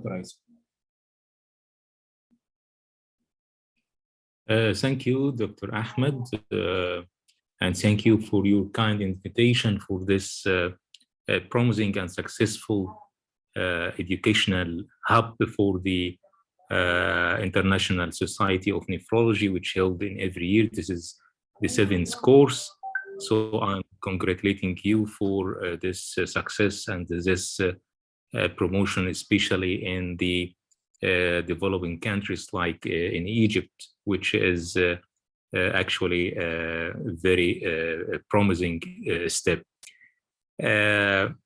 Yes, I don't know if this lecture could be a little bit advanced for the nephrologist, but if we can summarize it in few points, I'd like to say all these sequences which you mentioned, it actually could be correlated with the renal function.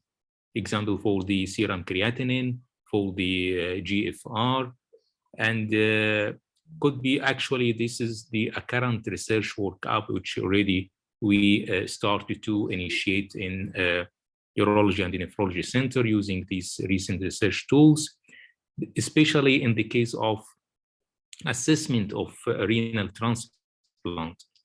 And actually it gave a promising results. Some of them actually investigated in the last 10 years, as I have mentioned in the lecture, and they proved it's promising tools, promising results compared with the GFR. And its value, it can predict the early change in response, in the treatment response. It may be predict the improvement of the status of the kidney in response to this treatment, and in some research paper done in the case of diabetic nephropathy. However, this topic is not heavily investigated yet, and we are interested to share this knowledge for the nephrology in the nephrology community. I think these sequences present in most of the MRI machine.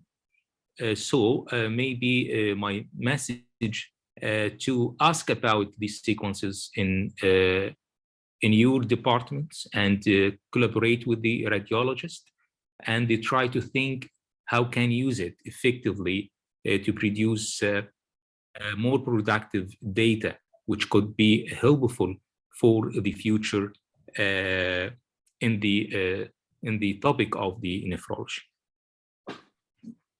And I'm happy if there is any question or something need more clarification, I will be happy to do that.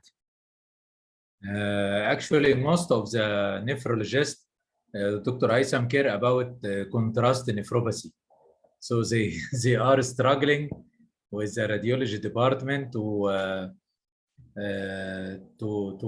do or not to do radiology with contrast for fear of contrast nephropathy. So do you have an equation or a methodology that you classify patient for risk, for example, for contrast nephropathy, and what do you do for those people? Do you proceed, or you refer them back to a nephrologist, or you choose another modality? Okay, so let us divide the contrast into two main groups: contrast related to CT and the contrast related to the MRI. So contrast related MRI, it's usually safe, even with high serum creatinine, but the landmark, which we can say there is a contraindication to inject the patient with gadolinium MRI contrast, is the GFR below 30 grams per milliliter. If this patient is below this level, so we don't inject him. That's why, because we are fearing from, I think you know, the nephrogenic systemic fibrosis is a common side effect. However, it's not common actually, but it's reported side effect, especially below this level. Nowadays, we used a common the formula of the gadolinium MRI, which has a very low incidence of this side effect, nephrogenic systemic fibrosis. However, still the recommendation the same: don't inject MRI gadolinium contrast below this level of GFR 30 milligram per deciliter. the CT, usually we have two situations. If the patient already is on dialysis, so we don't have any concern regarding the injection of contrast, as long as the contrast will add a value. So this is a risk benefit. So no need, the kidney function is already lost. So we don't have fear for, or we don't have a concern about the kidney function. So if there is residual, the patient or the clinician need to preserve, and there is a mandatory contrast injection needed. Example, in case of neoplastic condition, which is common with chronic CKD and the long time or long history of dialysis. If we have a case of RCC on a CKD patient, okay, so we can inject, because we cannot judge this is a renal, suspicious malignant renal mass, except if we inject contrast. So the best way is the patient should be scheduled on dialysis immediately after the study with contrast. Otherwise, if there is a normal contrast, okay, a normal serum creatinine, so there is no contraindication and there is no predisposing factor for acute kidney injury. The major recommendation is hydration before and after the study. Otherwise, we don't have any concern regarding the iodinated contrast, especially we are using the what we call non-ionic contrast, which is low osmolar and has a very low incident side effects, especially in some special cases, especially associated with some risk factors which could increase the status of the acute kidney injury. Okay, so anyone having a question, please raise your hand.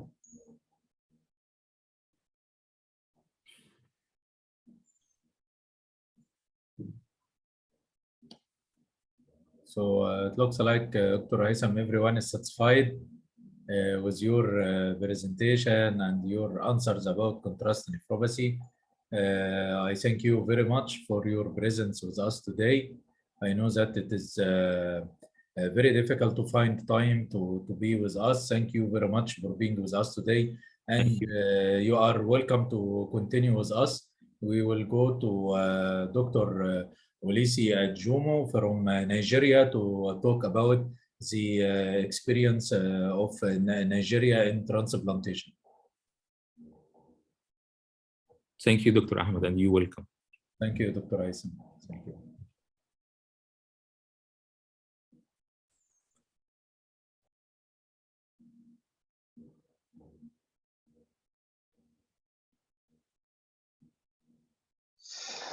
Good day. I'm Dr. Oluseyi Adejumo. I'm a nephrologist and I practice in Nigeria. I'll be presenting kidney transplantation in Nigeria. I'll be following this hotline. I'll be talking on introduction, burden of disease in Nigeria, the outcome of end-stage renal disease in Nigeria, kidney transplantation in Nigeria, the progress and challenges of kidney transplantation in Nigeria, solutions to the challenges of kidney transplantation in Nigeria, and I will be concluding after. The burden of chronic kidney disease is high in Nigeria. According to community studies, the prevalence of CKD range between 16 to 26%. CKD is more common among young and middle-aged population in Nigeria. This epidemiology is a bit different from what is obtainable in developed countries, where you have older population being more commonly affected by chronic kidney disease. The affected population in Nigeria are majorly in their economically productive years. Therefore, chronic disease impacts adversely and significantly on the economy in Nigeria. Continuous renal replacement therapy is outside the reach of most patients with end-stage kidney disease in Nigeria. The cost of care of chronic kidney disease patients is largely borne by the patients and their relatives. The health insurance coverage in Nigeria is limited to a few percentage of the total population. And this is because the health insurance does not cover all sectors in Nigeria. It only covers a fraction of the formal sector. So majority of Nigerians are not under health insurance coverage. So the few who are under health insurance coverage do not even have their cost of care totally borne by the insurance scheme. Under the insurance scheme, they only have the leverage of 5 sessions of dialysis. So what it means is that if a Nigerian patient who has health insurance cover, the NHIS I will use, has chronic kidney disease and will require renal replacement therapy, the person will only be able to get 5 sessions of hemodialysis, and that can only barely last more than 2-3 weeks. So that means that subsequently the patient is left to fend for himself. The outcome of end-stage renal disease is abysmally poor in Nigeria. This is largely due to late presentation and serious financial constraints in managing the patients. The majority of Nigerians, they live below poverty line, and as we know, so therefore, when a Nigerian patient has chronic kidney disease, it's almost like a death sentence for majority of these patients. It's only a few proportion, it's only a few people with end-stage renal disease that are able to afford regular dialysis beyond 6 months before they finally succumb to the disease. Kidney transplantation is one of the 3 modalities of renal replacement therapy. Kidney transplantation is the best mode of renal replacement therapy because it offers the patient better quality of life, better survival when compared to other modalities of renal replacement therapy such as hemodialysis, peritoneal dialysis.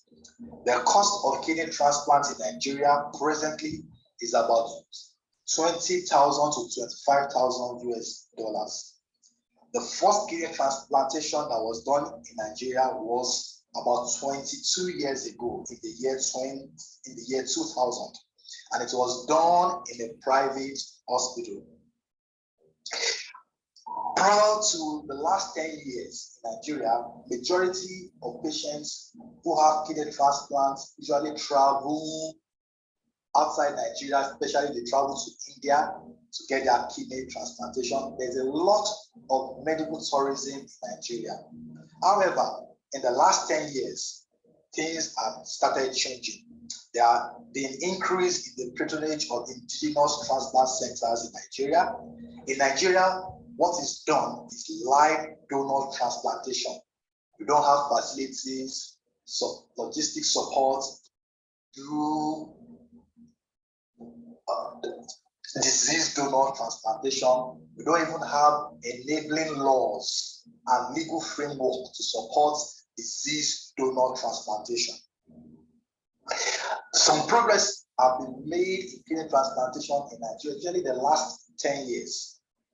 We have more hospitals now being able to offer kidney transplantation to patients, which includes both private hospitals and government hospitals. In fact, as of today in Nigeria, the majority of the kidney transplantation in Nigeria is done in private health institutions. The leading transplant hospital in Nigeria is a private health institution and does an average of 10 kidney transplants monthly. Most people who donate kidneys for transplant patients are usually genetically or emotionally related individuals. There have been some positive progress in the field of transplant nephrology in Nigeria, and this includes, number 1, increase in indigenous kidney transplantation. Prior to the last 10 years, majority of patients, they travel to India, Malaysia, Egypt to get kidney transplantation. However, the last 10 years, the patronage of indigenous hospitals in Nigeria has gone up. Also too, capacity development has improved in the area of transplant nephrology. We have a number of transplant teams that have been indigenously trained, and they are able to perform kidney transplantation successfully without the intervention or supervision of expatriates. Now, also presently, we have facilities in Nigeria for complete donor and recipient evaluation. Also, too, we have facilities in Nigeria for full post-transplant follow-up. This has never been in the last 10 before now. Usually, what happens is that once a patient is to be transplanted, we send samples to South Africa, to Egypt, to United States of America, to UK for tissue typing, for HLA typing. But now we have indigenous facilities within Nigeria, and all this can be done. These are some of the progress that have been made in Nigeria in the last 10 years in kidney transplantation. Also, talking about the demographics of transplant patients in Nigeria, even as of today, what we have is that majority of our patients that are even eligible for transplant cannot get transplant because of cost. It's only less than 5% of Nigerians with end-stage renal disease get kidney transplants, and the major barrier to kidney transplantation is cost. Majority of transplant patients are males, young and middle-aged, and we only have few cases of pediatric transplantation as of today. Sources of finance for kidney transplantation in Nigeria, majority of people that get transplantation, in fact, close to like 60%, they have to make personal efforts. A number of them sell their properties, get help from family members to be able to gather the money for transplantation. A few percentage get help from governments, philanthropy, and privates. So usually what you find out is that these patients, when they go for transplants, when they're going for transplants, by the time they get the money, they would have been impoverished because they sell their belongings. And even after the kidney transplantation, they may find it difficult even to sustain their immunosuppressants because of cost. The outcome of kidney transplantation in Nigeria is comparable to what is obtainable in developed countries. 6 months and 1 year graft survival is about 96% and 90% respectively. 5-year graft survival is about 59%. 1 year and 5 year patient survival is about 90% and 73% respectively. The challenges with kidney transplantation in Nigeria, financial constraints is a major challenge to kidney transplantation. We have a lot of patients who have end-stage renal disease. They are eligible for kidney transplantation and they are able to source for donor, but costs, as we know, Nigeria is a middle income country. Majority of Nigerians live below poverty line, cannot afford the kidney transplantation. So they are usually helpless. So financial constraint is a major hindrance to kidney transplantation in Nigeria. Also too, the awareness and perception about kidney donation is still poor among the average Nigerians. So there's limited altruistic donors. Now there's also inadequate legal and ethical framework on organ transplants in Nigeria. Of course, the lawyers, the policy makers are already working in this line to improve the legal and ethical framework on organ transplantation. So most of the centers that are doing kidney transplantations are still not well empowered by law. There are still a lot of gaps. So the patients are not adequately protected. The hospitals are not adequately protected as well because of some loopholes in the existing legal and ethical framework on organ transplantation. Also too, we have a number of centers that have redundant transplant programs. What we have is that these centers, they've gone for training, some capacity development, but one way or the other, they've not been doing transplants. You can find some centers who, having invested on the kidney transplant program, they've not done up to 5 kidney transplants in 5 years. So a lot of programs are quite redundant. That's one of the challenges with kidney transplantation program in Nigeria. Also too, there is no existing renal or transplant registry. We don't have data of our patients with end-stage kidney disease or even those that yet to get to end stage. We don't have data of patients on renal replacement therapy. We don't have data on patients that are eligible for transplantation. There's no central transplant waiting list. So, and all these registry data are needed for policy changes, for advocacy, and to be able to show government on need to invest in this field of medicine. All these are lacking presently in Nigeria. What are the solutions? Number one, there is need for more governmental support. This can be in the form of tax waivers to pharmaceutical companies so that indigenous companies can invest in producing immunosuppressants, and this would reduce the overall cost of kidney transplant.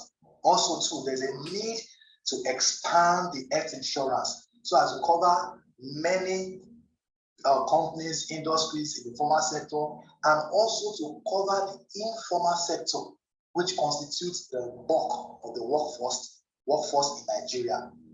If this is done, then we can have a lot of people within the insurance coverage. There can be more pools of increased pool of finances to cater for patients who have chronic illnesses, including chronic kidney disease patients who require transplantation. Also, there's also a need to strengthen the existing transplant programs.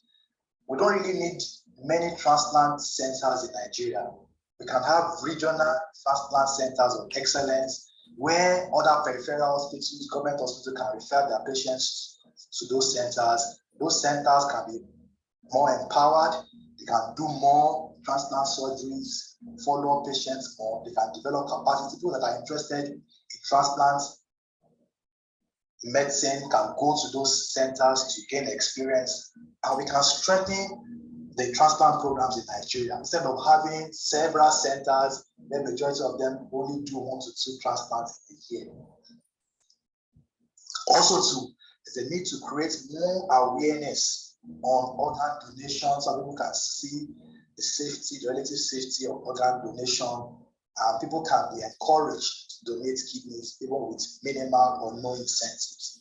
There's a need to strengthen the existing legal and ethical framework so that people can be protected, the transplant team, the hospitals, the donors can be well protected, and everything can be done according to ethical standards. There's also a need to work on renal registry so that we can have data. We can have data over years, and with this data, we can advocate for policy changes. We can advocate for laws that would favor transplant, that will favor that will make the government see the need to invest in various aspects of medicine, which will eventually improve the life of the average Nigerian. In conclusion, the burden of chronic kidney disease is still enormous in Nigeria. Majority of chronic kidney disease patients in Nigeria succumb to the disease early due to inability to afford the cost of renal replacement therapy. There have been significant progress in the field of transplant nephrology over the last decade in Nigeria. There has been an improvement in the patronage of indigenous transplant program in Nigeria in recent years. The accessibility to kidney transplant is still significantly limited by financial constraints. There is need to strengthen ethical and legal framework for kidney transplants and even other organ transplants in Nigeria. These are references. Thank you very much, Professor Akil, for this opportunity to present. Thank you very much, my audience, for your rapt attention. Thank you very much, Dr. Olisi, for this elegant presentation. I think it is our first time to know and listen to the experience of transplantation in Nigeria, and also the limitation and the solution. Also very good that you provided long list of solutions based on the ground of the obstacles in Nigeria to have a transplantation. I know from my colleagues and through my training that many of the transplant surgeons in Urology Nephrology Center Mansoura went to Nigeria for doing transplantation and on-site training. And also we have received a lot of physicians from Nigeria in our center in Mansoura. Do you hear me, Dr. Lisi?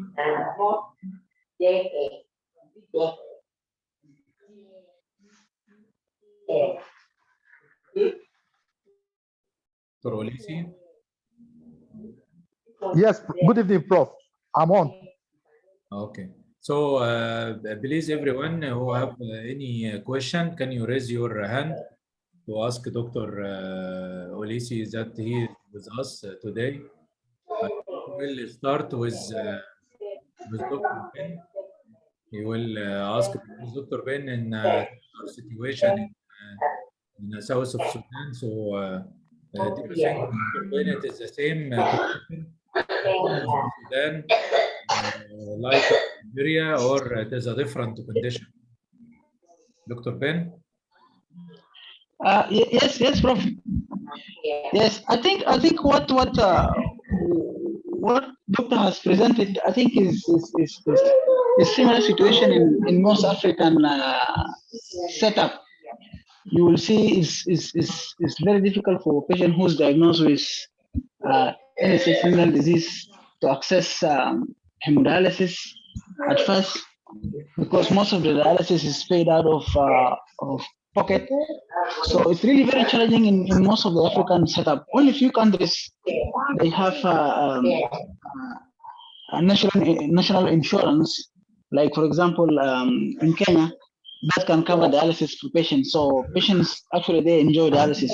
But in many setups, it's really very, very difficult for the patient to get dialysis. As he mentioned clearly that the diagnosis of CKD in most of the African setup is actually a kind of a death penalty, because most of the government in those places, CKD is not in their priority. And then also, as you know, the implications and the costs associated with CKD. So most of them actually, they don't pay attention to that. And unfortunately, many people died in those countries, and their government, they don't know that it's actually due to CKD. This is the very sad scenario. So I think many things need to be done, as he provided in the solutions, but government really need to understand the situation of CKD, so that at least they can offer a kind of sustainable solution.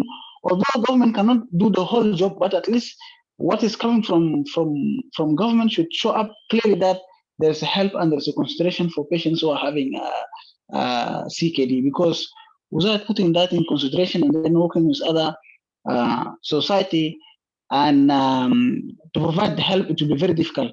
And I must emphasize that I think the situation is in Africa is actually best to prevent CKD than to work on CKD and transplantation, because that way in resource limited states it's actually very difficult and the outcome is very poor. So for me, I see let's focus on prevention, because prevention is easy to do, and with that you can actually prevent CKD on primary level, and then you move on secondary level, and it's very cheap, because what you do is you do the awareness for the community, as you mentioned clearly, about the major causes of CKD, and in Africa they are very known, and then also minimize AKIs and AKD. So we go on in community outreaches, check the blood pressure of the people, use the glucometer, check the sugar, check the urine. So these are very simple measures, and it plays a lot of role in preventing CKD. So I think this is something we need to do more in Africa, rather than focusing on hemodialysis and transplantation. Thank you. Dr. Gamal from Libya want to have a question. تفضل Dr. Gamal. Thank you, Doctor. I will ask Doctor in Nigeria, does the government provide the medicine and what the effect does it have on the patient and expose them to the kidney failure again?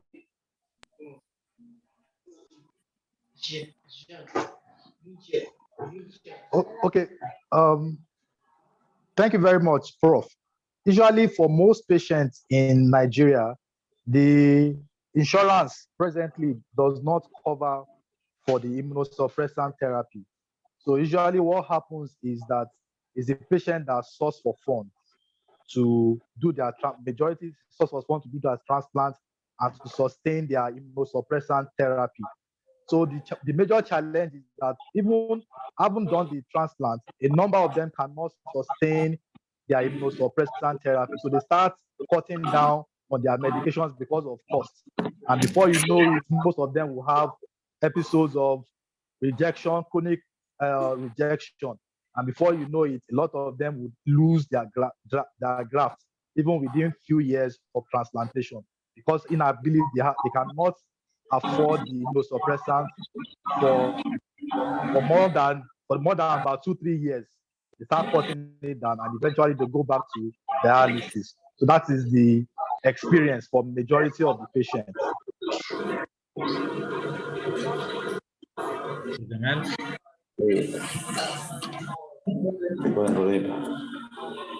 Thank you, Doctor. So I need also to ask Dr. Olisi, for the immune suppression, is it available in the market in Nigeria?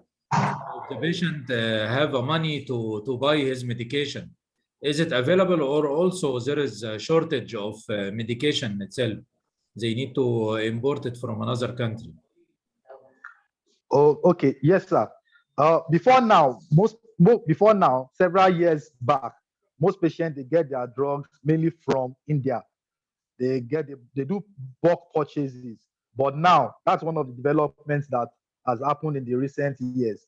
Most of those drugs are readily available in some pharmacy shops, in some hospitals, tertiary hospitals. They can easily get their drugs. But the drugs are available, but cost is a major constraint. Yes, very good. So, Dr. Saftawi, you want to comment also about there is some Nigerian people coming to be transplanted in Mansoura. Dr. Saftawi. Yes, okay, thank you. We had 2 successful kidney transplant cases from Nigeria since about 2014 and 2015, and still follow up with us till now with good graft function. You know from where they come, Dr. Saftawi, from any special place in Nigeria, or just from Nigeria? I don't know their town, but they are from Nigeria, and I know this patient and their lab till now, as they follow up about every 1 year. They come to Egypt to follow up their laboratory result and drug levels, and they follow up graft function. Okay. I want also to comment from my experience in the United States. I was surprised that the insurance in the United States is covering the service of transplantation for only 1 year. So after 1 year, poor patients cannot afford to buy the medication. And the result in 1 year, post-transplantation is excellent in the United States compared to more than 1 year because this financial burden. So I left them in 2016 trying to find a suitable agreement with the insurance companies to extend the coverage for more than 1 year. So I think in Egypt we are fortunate that we have the insurance covering all transplant surface, even after many years of transplantation. It covers the operation, covers the pharmaceutical expenses, including the medications, or if the patient developed the rejection, also they cover the cost in our hospitals. So if anyone in the floor having a question regarding the transplantation, it is the opportunity to ask now. Please raise your hand. And if everyone is well and good, we can end our session today. So please, Dr. Ben, go ahead. Yes, Prof. I think I still emphasize that in African setup, let's work on prevention of CKD better than anything, if that's possible, because you could see this battling with immunosuppression, battling with SLAP. Few people actually will manage that. So my take home from here is prevention is better than cure, I think, and that one also is good for big organization like yours of ISN. The message of prevention is actually a key here, because resources are very poor and people cannot afford. Yes, for you to say, I think, as you said, I think last year Trump has signed that document and it went to the Congress. I think now they approved the post-transplant medication for the Americans. Yeah, that's very good. I agree with you that prevention is the cornerstone for the management of renal patients. But you are confronted with patient having end stage, and they are fit for transplantation, or they cannot be maintained on dialysis. To have a dialysis as the only option for end stage kidney disease is not an optimal selection, especially transplantation is the optimal therapy for end-stage kidney disease. But prevention is for sure, it is the key, and to prevent more than to treat any disease, including the renal disease. And if you can see, we have today is the 8th day. We are discussing transplantation as option, but we had 7 days, complete 7 days, talking about the prevention and covering all the aspect of renal diseases. So at the end, I would like to thank you all for your presence with us for this time late today, and for this long course. I think this is the longest course have been done in Egypt, more than 8 days. We still have tomorrow and the day after. So I invite you tomorrow to be with us. It is very important. Today we have Professor Edgar Lerma joining us from Chicago, talking about the value of social media in education. And we will have Professor Faisal Shaheen, is the co-founder of the Transplant Society in Saudi Arabia, and he is the president of Transplant, the International Society of Kidney Donors, to talk about how to set up a successful trans program. And at the end, we will have an important discussion with Professor Ahmed Halawa to how to set up our nephrology and transplant career. On Thursday, it will be both Zoom and on-site physical gathering in the Egyptian Taqahliya Syndicate, Medical Syndicate in Talqa. That we will have a very nice lecture from Professor Muhammad Sobh and Professor Samir Salli, and it will be followed by a celebration and acknowledgement of our speakers and our attendees, and to distribute the certificate of the course. So at the end, I would like to thank you all. Waiting for you for the afternoon session at 2 o'clock tomorrow in the Taqahliya Syndicate for the BOCAS training, as you requested. and at night to enjoy our meeting with our professor. Thank you very much and have a good night and goodbye. مع السلامة.